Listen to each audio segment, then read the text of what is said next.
Greetings, church. This is Corey Wilcoxon, the pastor at Crestwood Christian Church and the chair of the regional restructure team. Sorry I cannot be with you this weekend, but I am celebrating the third anniversary of my 10-year high school reunion. I'll let you do the math on that and figure out what that means. But I am, on behalf of the restructure team, I'm honored to present this report to you on the work that we have done so far. We want you to know that this is no small task, and it's something that we are not taking lightly. So we move forward with caution and with thoroughness as we continue the work that we're doing. I'm thankful to those who have been a part of the process so far, including Nathan Brown, Ann Bruce, Lisa Caldwell-Rice, Chris Cash, Don Gillette, Megan Houston, Shayana Hutchinson, Heather McCall, and Ruth Rigovan. Let me give you a summary of where we've been, an update of where we are, and a glimpse of where we think we are going. In 2016, the Regional Board created a regional restructure team, tasked with the responsibility of envisioning how we might restructure our governance to equip the region for future success and relevance. We used several guiding questions as we began our process. What is the purpose of the region? What kind of board is needed to support that purpose? Who should be on the board in order to help it accomplish this purpose? And what's the relationship between the purpose of the region and the staffing of the region? We started by reviewing the Constitution and bylaws and getting clarity from the regional board on its mission and vision. Then we started conversations with 6 other regional ministers to hear how their regions have addressed these questions. They were John Mobley, Susan Gonzalez-Dewey, Teresa Dulier Parker, Crystal Williams, Bill Spangler Dunning, and Rick Spleth. The work we did on the Constitution and bylaws, the board's clarity on its sense of mission and vision, and the conversations we had with the regional ministers have led us to make this proposal. This proposal is also based on input from regional staff, from current and former regional board members, from clergy and lay people, and from denominational leaders outside of the Kentucky region. The current regional board is made up of a moderator, first vice moderator, second vice moderator, 22 male and female district representatives, 8 at-large members, 2 ecumenical members, and ex officio members, for a total of 35 voting members.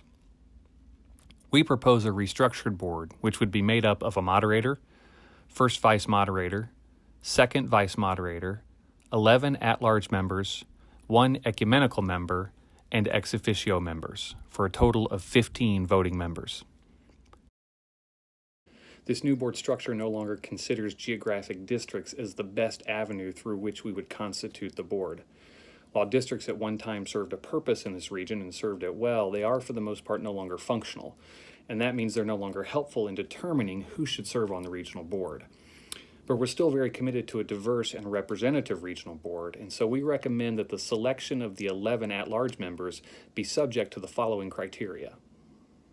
2 to 4 people from each of Eastern, Northern, Central, and Western Kentucky, at least 3 people of color, at least 5 women, at least 3 lay people, at least 3 people from rural churches, and at least 3 people between the ages of 18 and 40. These criteria provide us with standards to meet without being restrictive. For example, if we elect a laywoman of color from Western Kentucky, we've met several of our criteria. We propose the creation of a nominating committee that will have the responsibility of finding and nominating new board members every 2 years. That committee would be made up of the moderator, first vice moderator, and 3 members of the regional board. A regional staff person will serve as an ex officio member. The tricky part in all this is implementing this proposal on a trial basis without completely disregarding our current Constitution and bylaws. And obviously we are very much looking forward to your input on this proposal so that we can know whether or not it's the best way for us to move forward as a region. We also would like to give it a test run to see if it's going to work, to work out any challenges we may have, to address any unforeseen issues that may come up before we decide to make it permanent. So let me now propose a resolution for the Assembly to consider Let me explain what that resolution means, and then let me lay out a timeline for how this process may play out over the next 4 years. We move to recommend to the Assembly that the following articles of the Constitution and bylaws of the Christian Church in Kentucky be held in abeyance, which means a temporary suspension, starting on the dates noted and ending at the beginning of the Regional Assembly in 2022, for the purpose of provisionally implementing a Regional Board restructure proposal, starting with the 2020 Regional Assembly. At the end of the abeyance period, the Regional Assembly will vote on the Regional Board's recommendation on a restructure proposal. The portions of the Constitution and bylaws to be held in abeyance are these. Starting at the end of the 2018 Regional Assembly, in the Constitution, Article 5B1, which states that each district will provide 2 members to the Regional Board, Article 5B7, which explains how the nominating process takes place under the current structure, and Article 5D, which limits the moderator's terms to 2 years. Suspending this will allow a moderator to serve a consecutive term and oversee the restructure process from beginning to end. By holding these articles in abeyance, starting with this assembly, it allows us to nominate 2020 board members using this provisional structure. Then, starting with the 2020 Regional Assembly, we would hold these articles in abeyance. In the Constitution, Article 5B Intro, which outlines who exactly serves on the board under the current structure. In the bylaws, Article 2A, which outlines district organization, including board representatives, and Article 4, which names all regional program chairpersons as ex officio members of the board. So based on our proposed motion, the timeline moving forward looks like this. At this assembly, the Assembly votes to hold portions of the Constitution and bylaws in abeyance until 2022. Between October of 2018 and April of 2020, there would be a vetting of this proposal, there would be the soliciting of input and feedback from the region, and there would be addressing any unanswered questions. Then in May of 2020, the nominating team would present new members to the board for recommendation to the Regional Assembly.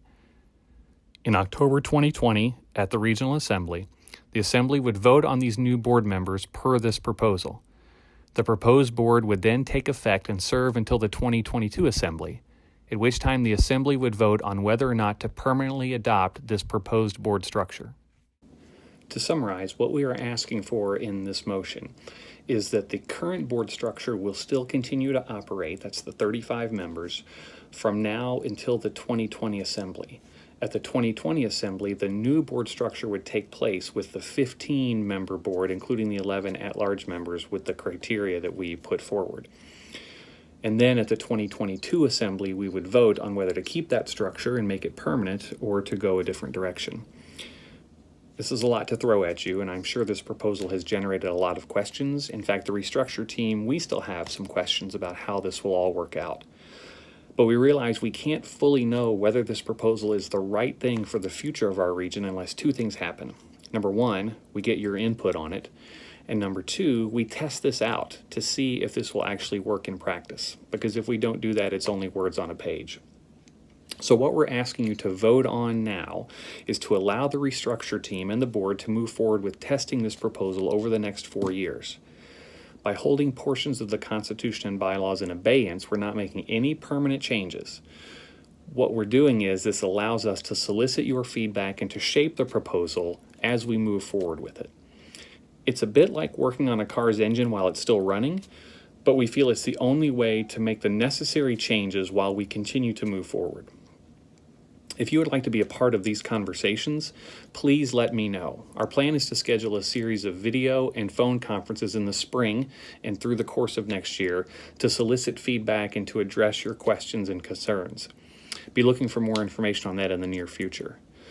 We also will be factoring into this process the regional transition of leadership, which was announced earlier, and that will play a part in the timing of how this process moves forward. On behalf of the Regional Restructure team, thank you so much for allowing us to submit this report to you, and God bless.